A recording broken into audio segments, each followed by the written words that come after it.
Nunca quise convertirme en el depositario de un horror cósmico, en el único guardián civil de una verdad tan perturbadora que mientras escribo estas palabras, siento cómo mi sangre se hiela en mis venas.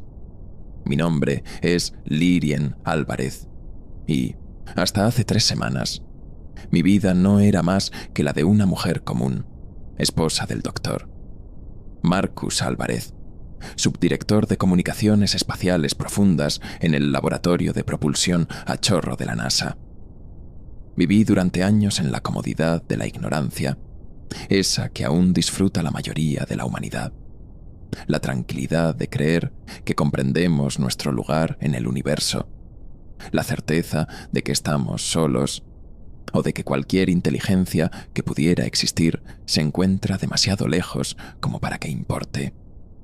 Hoy, arriesgo todo al documentar lo que he descubierto, pero el peso de este conocimiento se ha vuelto insoportable, oprimiendo mi conciencia con una presión que aumenta cada día. Si algo me ocurre después de que esta transmisión llegue al dominio público, al menos la verdad quedará expuesta, por más inverosímil que pueda parecer. Los cambios en Marcus comenzaron de forma sutil, casi imperceptible, hace aproximadamente 4 meses. Al principio, fueron pequeñas alteraciones en su rutina. Las noches largas en el laboratorio se volvieron más frecuentes. Luego llegaron las comidas sin tocar y las conversaciones que se interrumpían abruptamente cuando yo entraba en la habitación. Sus ojos, que alguna vez habían sido cálidos y llenos de vida, adquirieron una mirada distante, como si observaran constantemente un horror invisible acechando justo detrás de mi hombro. El sueño se convirtió en su enemigo. Muchas veces lo encontraba en su despacho a las 3 de la madrugada, con la vista fija en listas astronómicas, un vaso de whisky firmemente sostenido por sus manos crispadas. Cuando lo confronté, murmuró algo sobre el estrés del proyecto y los plazos, pero después de 16 años de matrimonio, aprendí a reconocer la resonancia vacía de una verdad a medias. Marcus no estaba simplemente sobrecargado de trabajo, estaba aterrorizado. El martes pasado, luego de que Marcus partiera a una conferencia de emergencia en Houston, la tercera en apenas 2 meses, tomé la decisión de violar la privacidad de su espacio de trabajo. La culpa por aquella transgresión pesaba sobre mí cuando introduje la combinación de su antigua caja fuerte, oculta tras un panel falso en la estantería de su despacho. Esperaba encontrar documentos financieros, quizá la evidencia de una infidelidad o algún otro secreto mundano que pudiera explicar su estado. En cambio, descubrí una carpeta de manila desgastada con un sello en letras rojas desvaídas. Clasificado. Información de la misión. Orión 7. Solo para consulta interna. Justo debajo, un viejo carrete de película con una etiqueta que decía simplemente Registro de misión, Cassini 1990. La fecha no tenía sentido. Cassini no fue lanzada sino hasta 1997. Mis manos temblaban mientras abría la carpeta, desatando una cascada de papeles amarillentos que destrozarían por completo mi percepción de la realidad. Los documentos revelaban una verdad meticulosamente erradicada del conocimiento público, hasta el punto de existir únicamente en aquellas páginas y en las pesadillas de quienes participaron en la misión. De acuerdo con los archivos, en 1990, la NASA lanzó en secreto la sonda Orión 7 junto con la misión Kepler, la única que se hizo pública. Mientras el mundo dirigía su atención al viaje de Kepler, Orión 7 transportaba una carga clasificada y tenía una trayectoria que desafiaba todos los parámetros de las misiones oficialmente reconocidas. Su destino no era un cuerpo celeste conocido dentro de nuestro sistema solar. al menos no uno que figurara en los libros de astronomía ni en la base de datos pública de la NASA. Los datos de telemetría y las gráficas de navegación indicaban que Orión 7 estaba siendo guiada hacia un punto preciso en el espacio, un lugar donde, en teoría, no debería haber nada. Las páginas detallaban un cambio radical en el propósito original de la sonda. Inicialmente diseñada para estudios atmosféricos en Venus, Orión 7 había sido modernizada apresuradamente con equipos sensoriales adicionales, blindaje reforzado y, lo más inquietante, un pequeño módulo de aterrizaje denominado Horizon Rover. La reasignación de recursos y personal se ocultó tras múltiples proyectos encubiertos, con fondos canalizados a través de al menos 7 departamentos distintos para evitar que alguien pudiera descubrir el verdadero alcance de la operación. Pero lo que más me perturbó no fue el encubrimiento, sino la urgencia evidente en los informes internos. La misión fue revisada y reestructurada en cuestión de semanas, un plazo que cualquier persona familiarizada con los protocolos de la NASA reconocería como virtualmente imposible. Algo había impulsado este drástico cambio de planes, algo tan convincente que logró superar décadas de cautela y burocracia. Mientras revisaba diagramas técnicos y calendarios de rotación de tripulación, un conjunto de cálculos astronómicos captó mi atención. Se centraban en un modelo teórico de nuestro sistema solar, que incluía un cuerpo planetario adicional, uno que ocuparía la misma distancia orbital del Sol que la Tierra, pero posicionado en el lado opuesto, permanentemente oculto tras la cegadora presencia de nuestra estrella. Las ecuaciones eran elegantes y precisas, detallando cómo un planeta así podría permanecer indetectado al mantener una simetría orbital perfecta con la Tierra. Según una anotación en la inconfundible caligrafía de Marcus, este planeta teórico había sido apodado Temos, lo cual, al leerlo al revés, me provocó un escalofrío. Somnet, una distorsión del nombre de un antiguo dios del sueño. Las implicaciones eran aterradoras. Mientras nosotros vivíamos en la ignorancia en un lado del sol, algo más acechaba en una sombra perfecta en el otro extremo. Las páginas siguientes contenían datos preliminares transmitidos por Orión 7 conforme se acercaba a aquel mundo oculto. Los primeros análisis espectroscópicos registraban una composición atmosférica sorprendentemente similar a la terrestre. Nitrógeno, oxígeno y oligoelementos en proporciones que no deberían existir en ningún otro rincón conocido de nuestro sistema solar. Mi respiración se volvió errática mientras procesaba la información. Aquel lugar no solo era real, era habitable. Las lecturas gravitacionales indicaban una masa casi idéntica a la de nuestro planeta, mientras que las imágenes térmicas revelaban la presencia de grandes cuerpos de agua líquida que cubrían aproximadamente el 71% de la superficie, una coincidencia inquietante con la cobertura oceánica de la Tierra, en un grado que desafiaba cualquier probabilidad estadística. Mientras revisaba las notas cada vez más agitadas del equipo científico, una frase se repetía con una frecuencia alarmante: imposibilidad estadística. El planeta no solo era similar a la Tierra, era un gemelo perfecto, una imagen reflejada posicionada en un equilibrio cósmico con nuestro mundo. En las páginas finales del informe, los registros personales del director de la misión documentaban la creciente tensión a medida que la nave Orión 7 reducía la distancia con Temos.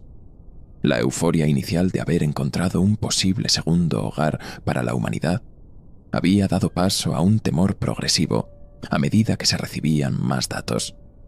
Las imágenes de alta resolución mostraban características geográficas que, aunque indudablemente alienígenas, presentaban patrones que sugerían un diseño deliberado en lugar de una formación natural.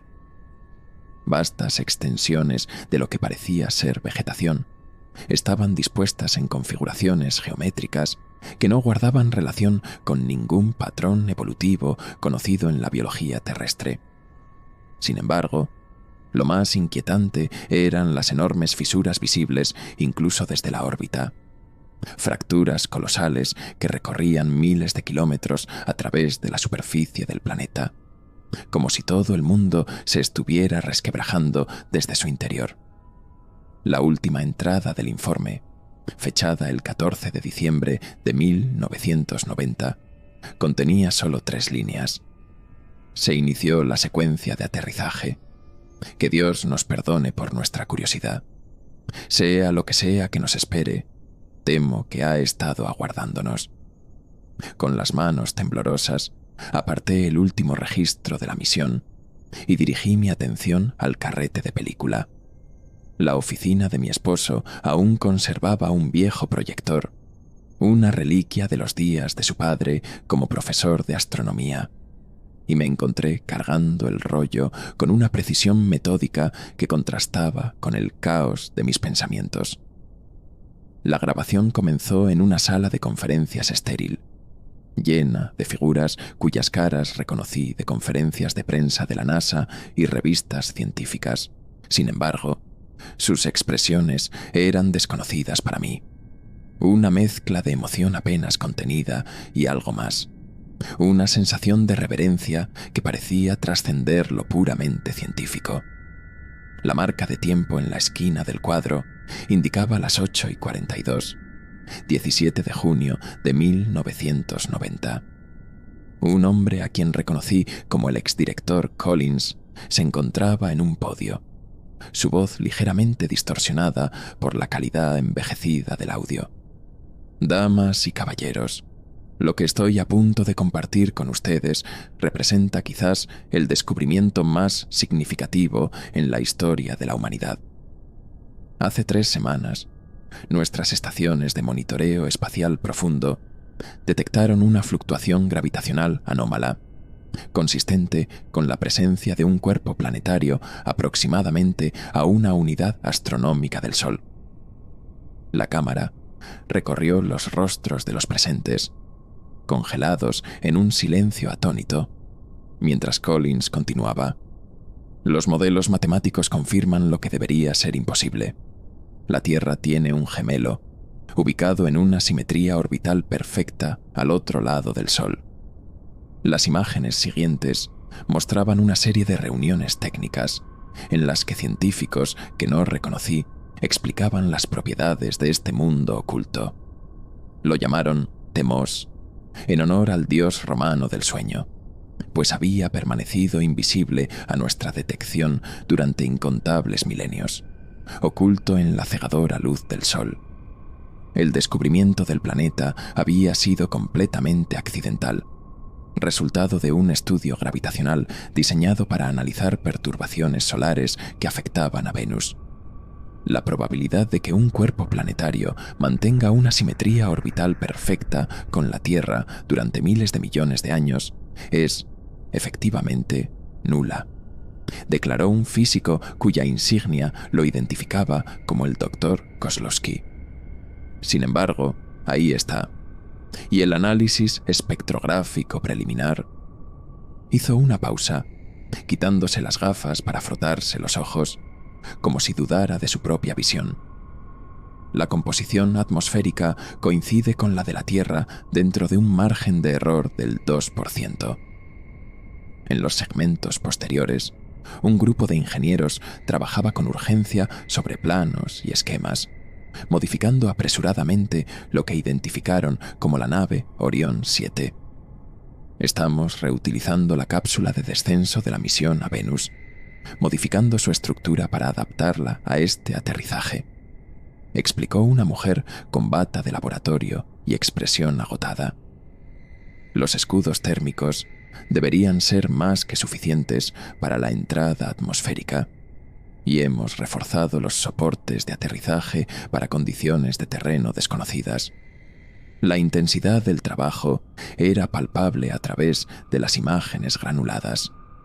turnos interminables, sacos de dormir apilados en las esquinas del laboratorio, bandejas de comida abandonadas a medio consumir. Estaban trabajando contra un plazo invisible, modificando equipo multimillonario con la desesperación de quienes temían no tener otra oportunidad. Para julio de 1990, según la marca de tiempo de las grabaciones, las primeras imágenes transmitidas por las cámaras de largo alcance de la Orión 7 comenzaron a llegar a la Tierra. La sala de control de la misión estalló en vítores cuando la primera imagen borrosa de Temox apareció en los monitores. Una esfera azul verdosa suspendida en la negrura del espacio, inquietantemente familiar en su coloración y patrones nubosos. A medida que la sonda se acercaba, imágenes de mayor resolución revelaron continentes y océanos organizados en configuraciones completamente diferentes a las de la Tierra, pero con una distribución similar entre tierra y mar. La sala enmudeció cuando una imagen en particular apareció en pantalla. Gigantescas grietas recorrían la superficie del planeta como venas sobre piel envejecida, algunas lo suficientemente anchas como para ser visibles desde el espacio. ¿Son fallas tectónicas?, preguntó alguien fuera de cámara.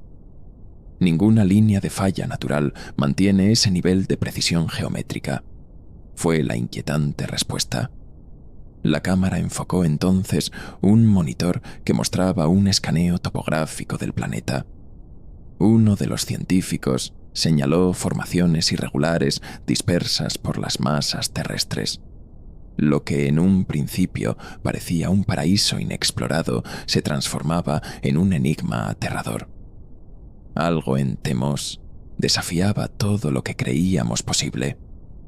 Y, a medida que las imágenes seguían llegando, el sentimiento de expectación pronto se convirtió en temor. Estas estructuras parecían tener un origen artificial, mostrando ángulos rectos y patrones concéntricos que no coincidían con los procesos geológicos naturales. Las implicaciones flotaban pesadamente en el aire. Si esas formaciones eran realmente estructuras artificiales, ¿qué o quién las había construido? Otro científico se acercó a la pantalla, señalando lo que parecía ser vastas extensiones de vegetación que cubrían porciones significativas del continente. El análogo de clorofila que estamos detectando sugiere la existencia de vida vegetal similar a la terrestre, pero los patrones de distribución. Dibujó con el dedo un trazo sobre las formaciones geométricas visibles incluso desde la órbita. Ningún ecosistema natural crece en sectores hexagonales perfectos. Cuando septiembre se transformó en octubre dentro de la cronología de la película, la atmósfera en la sala de control cambió visiblemente.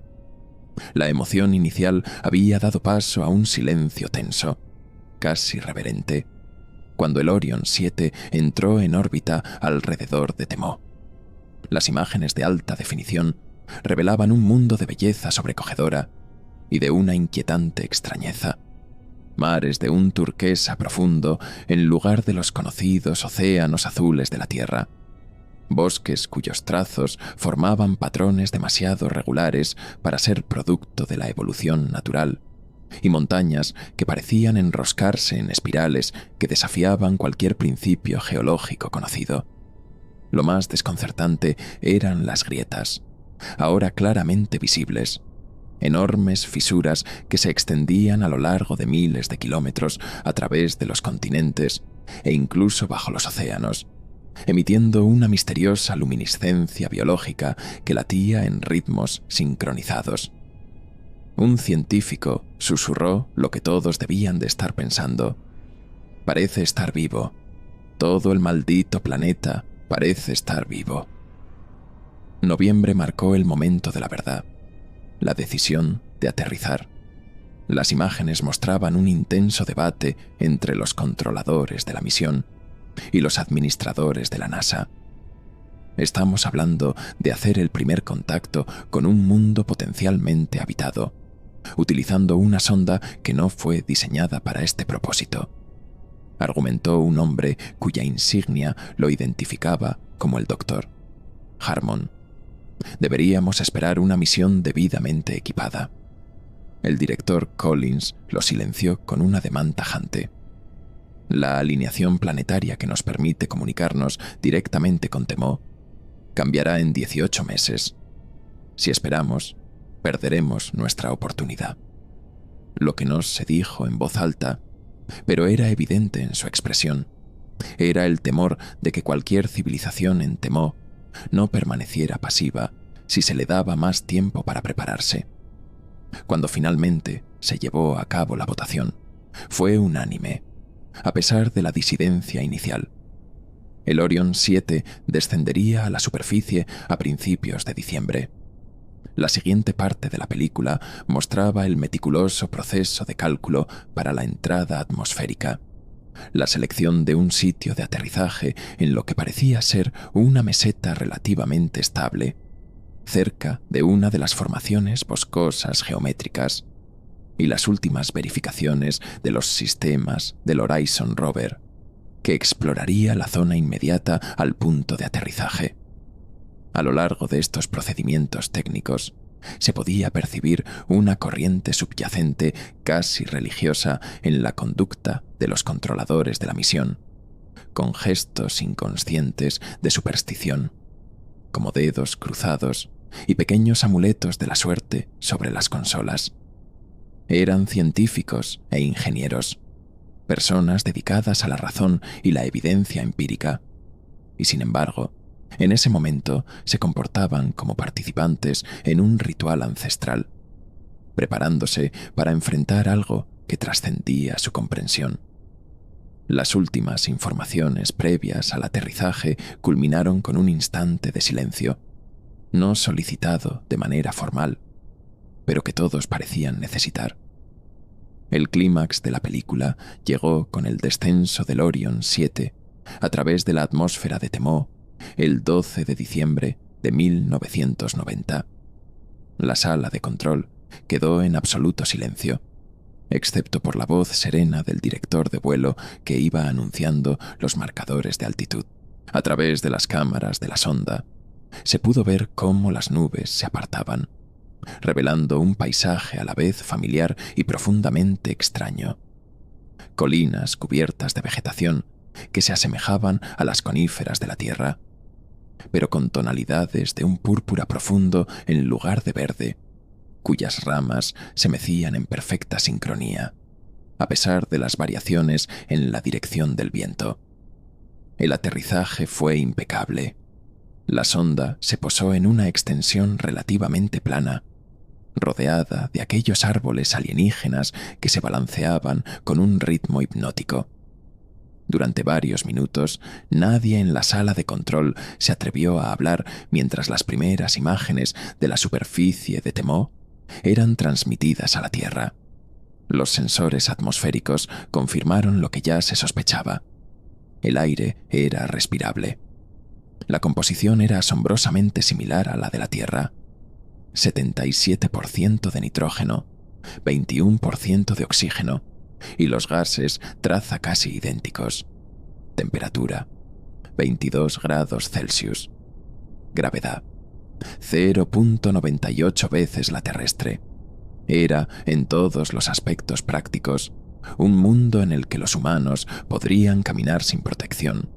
Una segunda Tierra que esperaba en un equilibrio cósmico perfecto a la nuestra. El Horizon Rover fue desplegado aproximadamente 6 horas después del aterrizaje. Se trataba de un pequeño vehículo de exploración de 6 ruedas, equipado con herramientas avanzadas para la recolección de muestras y sensores adicionales. Las imágenes transmitidas mostraban a la sala de control monitoreando su progreso mientras se alejaba del Orión 7, desplazándose con precisión metódica a través del paisaje alienígena. Las muestras iniciales del suelo revelaron una composición rica en compuestos orgánicos similares a los de la Tierra, aunque con estructuras moleculares organizadas de manera completamente distinta, como si fueran frases químicas familiares escritas en una gramática desconocida. El agua extraída de un arroyo cercano resultó ser molecularmente idéntica a la terrestre, pero contenía organismos microscópicos que desafiaban cualquier clasificación conocida. Estas criaturas, visibles únicamente bajo el potente microscopio del rover, parecían modificar su estructura celular en respuesta a la observación, reorganizando sus componentes, como si fueran conscientes de que estaban siendo estudiadas. En el segundo día de exploración, el Horizon Rover escaló una pequeña colina, ubicada aproximadamente a 2 kilómetros del sitio de aterrizaje, y transmitió imágenes que generaron una oleada de asombro en la sala de control. Más allá, el paisaje se transformaba en algo inesperado. Un extenso jardín botánico dispuesto en círculos concéntricos que irradiaban desde un punto central. Cada anillo contenía diferentes especies de flora, organizadas según su altura y coloración. Ningún proceso evolutivo natural podría explicar un orden tan deliberado. «Esto ha sido cultivado», murmuró alguien fuera de cámara. «Todo este ecosistema ha sido diseñado». El rover recibió órdenes de dirigirse al punto central de aquella extraña disposición botánica, donde los sensores detectaron lecturas inusuales de energía provenientes de lo que parecía ser un montículo perfectamente circular, elevándose unos 3 metros por encima del terreno circundante. A medida que el vehículo se aproximaba, los escaneos revelaron que la estructura era hueca y presentaba patrones geométricos regulares, lo que sugería una construcción artificial.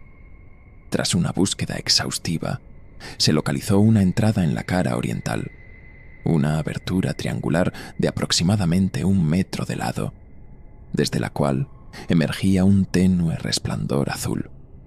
Después de un intenso debate, en el que varios científicos manifestaron su preocupación, se tomó la decisión de enviar al rover al interior.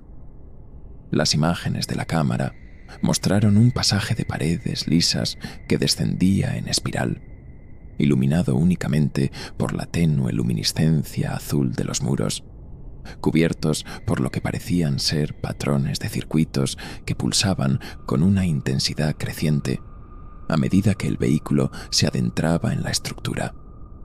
El pasaje culminaba en una cámara esférica de aproximadamente 20 metros de diámetro. Las imágenes revelaron lo que solo podía describirse como una sala de control. Las paredes estaban revestidas con lo que parecían ser paneles de exhibición. Una plataforma central soportaba lo que parecía ser un proyector holográfico. Y lo más inquietante, varias estructuras en forma de silla parecían estar diseñadas para cuerpos de proporciones humanoides. La habitación permanecía inactiva hasta que el rover cruzó el umbral. Entonces, como si respondiera a su presencia, la sala comenzó a cobrar vida. Los paneles se iluminaron uno a uno, mostrando símbolos complejos que se desplazaban a una velocidad imposible de seguir por el ojo humano, mientras la plataforma central emitía un zumbido constante, registrado por los sensores de audio del rover como patrones demasiado regulares para ser simples ruidos ambientales. La sala de control de la misión se sumió en una mezcla de emoción científica y pánico apenas contenido. ¿Estamos viendo una instalación alienígena?, preguntó el director Collins. No, respondió el doctor Kozlowski, con la voz impregnada de una comprensión repentina. Las proporciones, la ergonomía. Esto no fue construido para seres extraterrestres. Esto fue construido para nosotros. Antes de que alguien pudiera procesar aquella escalofriante afirmación, la plataforma central proyectó repentinamente una imagen tridimensional que llenó toda la cámara esférica. Una representación perfecta de la Tierra, girando lentamente, con los centros de población iluminados como puntos de luz. La imagen comenzó a transformarse, mostrando patrones acelerados de crecimiento, consumo de recursos y degradación ambiental, que abarcaban lo que parecían ser siglos de desarrollo humano.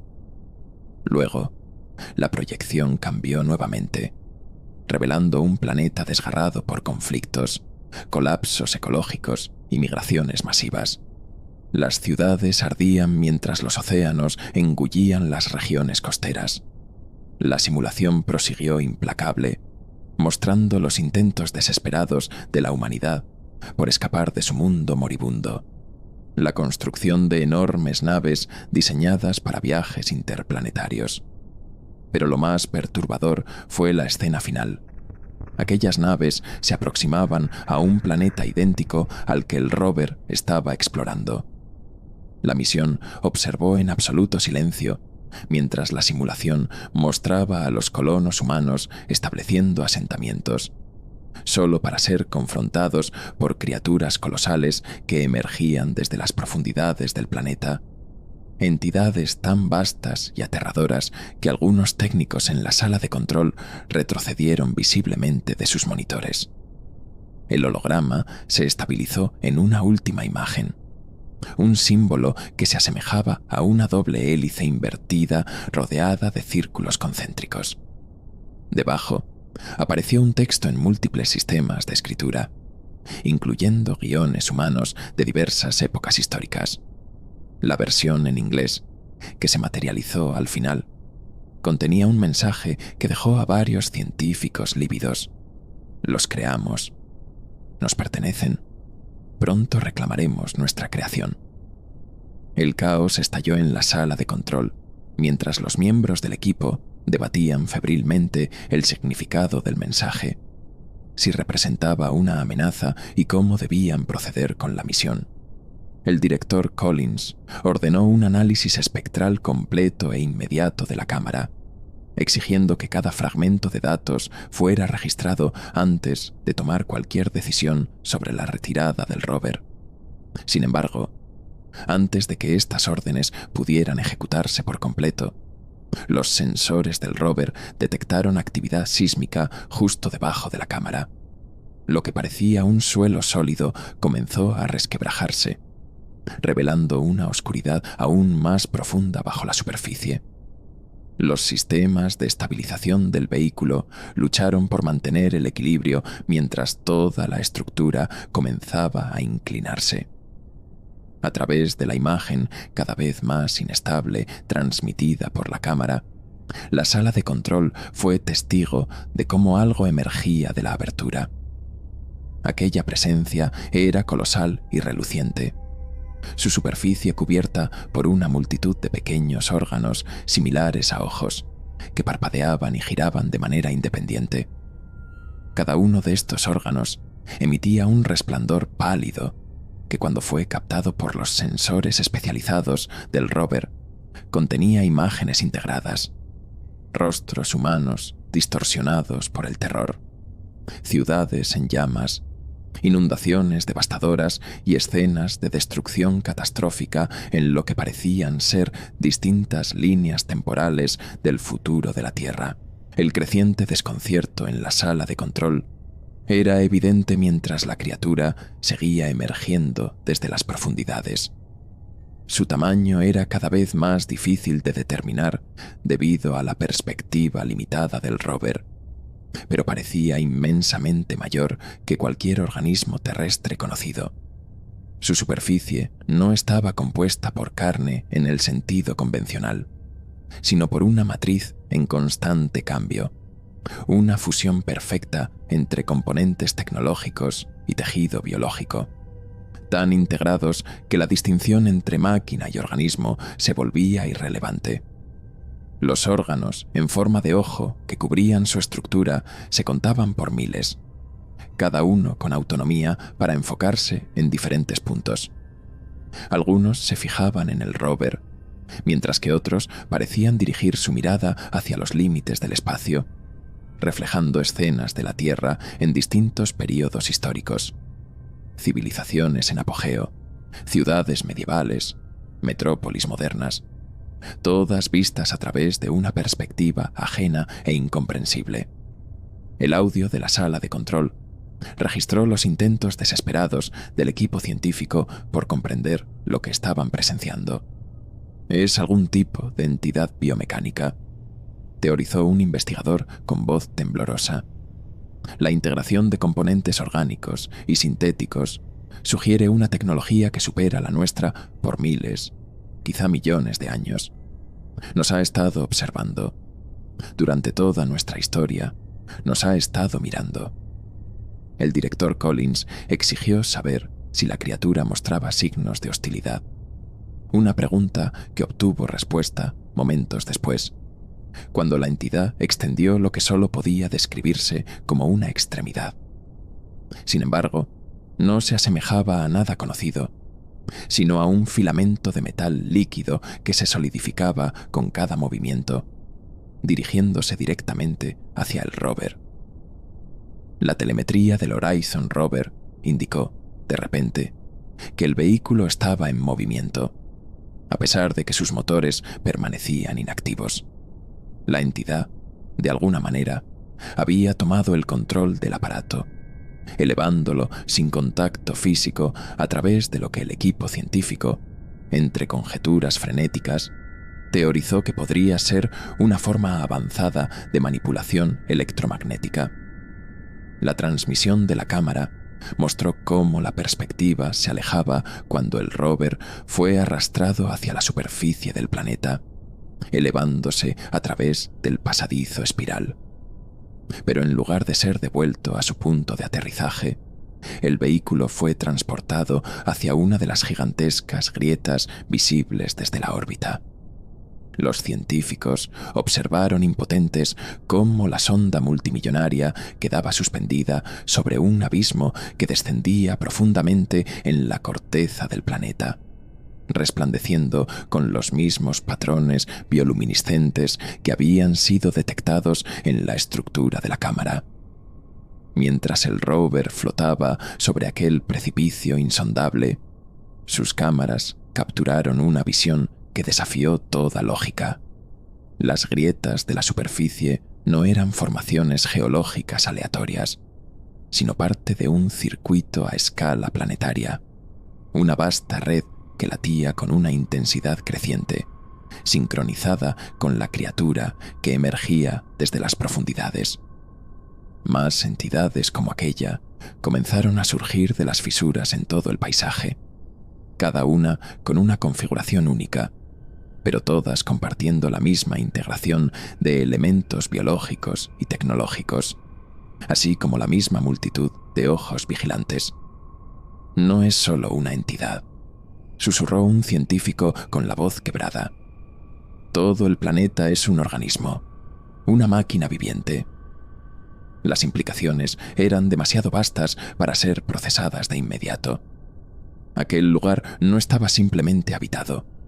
Era una inteligencia vasta y unificada que, por razones desconocidas, había estado monitoreando la humanidad desde tiempos inmemoriales. De repente, las alarmas de seguridad en la sala de control se activaron. La transmisión del rover se interrumpió por un instante, sustituida por una secuencia de códigos que, en apenas segundos, logró infiltrarse en los sistemas de la NASA. El equipo técnico luchó frenéticamente por aislar la intrusión, pero ésta se propagó con una velocidad imposible, como si la barrera entre aquel mundo y la Tierra hubiera comenzado a disolverse. Durante 17 segundos exactos, registrados meticulosamente en los archivos de la misión, cada pantalla de la sala de control mostró el mismo mensaje que había aparecido en la transmisión del rover, ahora traducido a docenas de idiomas humanos. Nos creamos. Te perteneces.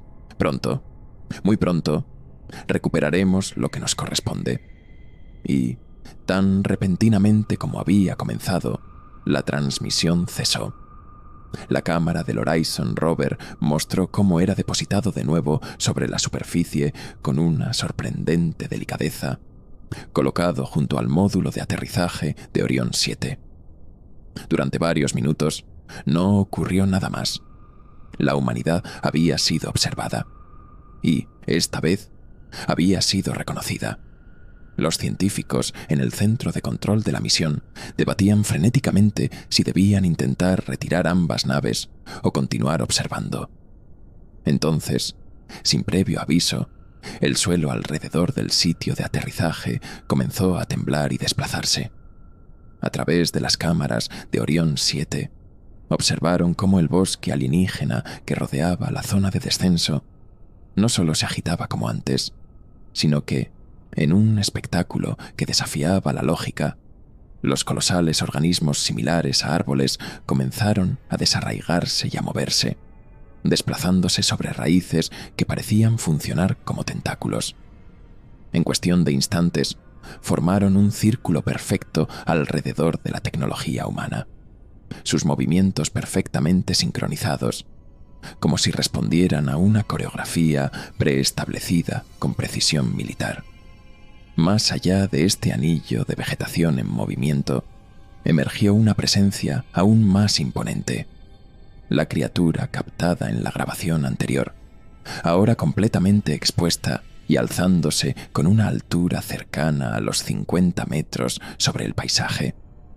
Su forma era imposible de describir de manera sencilla, pues parecía estar en un cambio constante entre configuraciones reconocibles, pasando de la silueta de un humanoide colosal a algo semejante a un gigantesco cefalópodo, para luego reconfigurarse en patrones geométricos que parecían distorsionar el espacio a su alrededor. Lo único inmutable en su estructura era la miríada de ojos que cubrían su superficie, cada uno de ellos proyectando imágenes de la historia humana, escenas de sufrimiento, de triunfo, de conflictos olvidados por el tiempo. La entidad se aproximó al Orión 7 con una lentitud deliberada, como si le estuviera concediendo a la humanidad el tiempo necesario para comprender la magnitud de su presencia. Cuando alcanzó el borde del círculo formado por la flora en movimiento, extendió lo que parecía ser un apéndice en dirección a la cámara principal del Orión 7. En la sala de control, un silencio absoluto se apoderó de los operadores cuando el apéndice se detuvo a escasos centímetros de la lente. Durante un instante que pareció extenderse más allá de toda medida temporal, humanos y alienígena se observaron a través del vacío. Luego, con un movimiento tan veloz que la cámara apenas pudo registrarlo, la entidad envolvió completamente el Orión 7.